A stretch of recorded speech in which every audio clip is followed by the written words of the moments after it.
Hello YouTube, welcome to the Warzone. I'm Scruffy, and this is Scruffy Tales.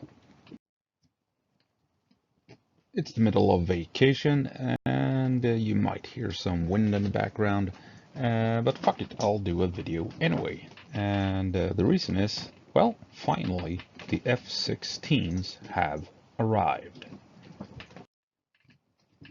F-16s are finally in Ukraine, and not a moment too soon.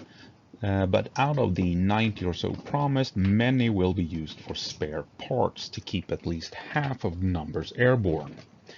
And by all accounts, Ukraine has only received 6 or 8 so far in this initial batch. But the arrival of the F-16s is without a doubt a source of hope for Ukraine. It is a capable aircraft that can launch very advanced missiles. As such, even few numbers can be important for propaganda purposes until Ukraine can fly sufficient numbers to truly affect the skies over the battlefield. So can these 6 or 8 aircraft be effective? On the front line, maybe not. Losing a single one of them would be catastrophic. Even worse if a pilot would die. But they can intercept missiles and drones heading for civilian targets. They would be protected by Ukrainian air defenses and could intercept Russian missiles, preventing terror bombings and civilian casualties. Perhaps a far more important task than striking trenches along the front line. But at the same time, Ukraine needs to turn things around. Ukraine needs more firepower along the front line. The soldiers would get a massive boost in morale if F-16s started dropping bombs on Russian positions. We know that the US has promised a large number of air-to-air missiles, both radar-guided and heat-seeking, but also small diameter bombs, glide bombs essentially, with wings that can carry them over 100 kilometers to a target. And, perhaps most interestingly, HARM missiles. Missiles locking on to radar sources. In other words, enemy radar installations and SAM sites. We're gonna be borrowing the deep state map here to highlight the issues of using the F-16s along the front line. Front line, Ukraine, and here we have Russia, of course. And if you can take a look at this, here we have placed some S-300 surface-to-air missile systems at various locations. This one in Kursk Oblast, not 100% sure if Ukraine is allowed to target it. So as you can see, it has a far-reaching range into Ukraine. So if an aircraft wants to cut across Ukraine here to bomb the Kharkiv area, it will be intercepted by missiles. More than likely, Russian radar will spot it and Russian missiles will be launched. So a dangerous mission. Going further south, I mean, we have missiles in Russia, we have missile systems here in occupied territory reaching far into Ukrainian territory, and missiles will be flying before the jets even get close to the front line. Operating in this area here, that would be here, I mean, it's super dangerous for the F-16s. Same if we go down to this area here, if we have missile systems in Russia where Ukrainians are not allowed to strike.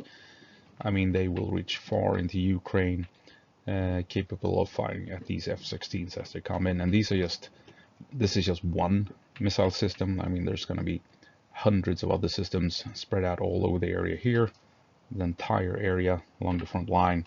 So this region here will be very, very dangerous for the F-16s to operate within. But there is one region where the chances are a bit better, even with 6 or 8 aircraft, if they're going to use them offensively, and that's down here in Kherson and Crimea, because as we know, this is where Ukraine has, you know, for over a year bombarded Russian anti-air defenses, missiles, radar installations, and what have you. And they are picking them off one by one in this region and down in Crimea.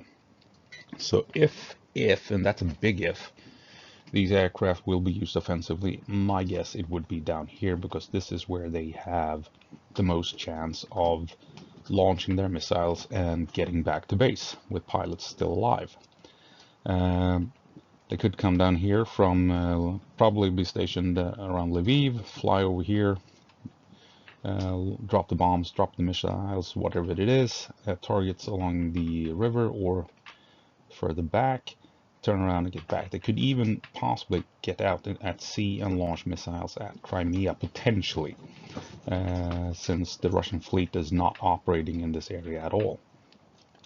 So if you want to hope, if you have some hopes of these aircraft going on defensive, my bet would be down here, and maybe out at sea and launching sneak attacks at Crimea. If Ukraine wants to do some really risky maneuvers, I think they might try and halt this push here, the Pokrov campaign Russia has ongoing. Maybe they will use them to fly in here and drop some bombs on the Russian positions here to halt this advance. But like I said, take a look. A lot of missiles will be able to reach any F-16s flying in this area. So yeah, I think these aircraft will be used defensively initially. But if Ukraine will try something offensively, I think it's going to be down here, because this is where Russia has the least amount of air defenses currently, and this is where the F-16s may be able to drop munitions and get back safely to fight another day. That's basically it. Ukraine doesn't have enough numbers yet to be a credible threat in the air, is my guess. I think they will be a bit defensive in the beginning, until they can build up the numbers and where they can feel comfortable with actually risking losing aircraft and, more importantly, losing pilots, because that's what it comes down to in the end. They don't want to lose these pilots more than anything early on.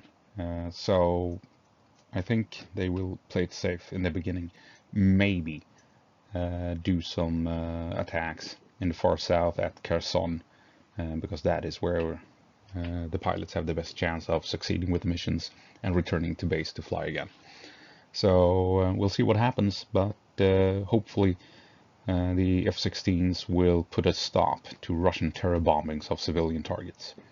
As always, go på marsch, Ukraine, give them hell.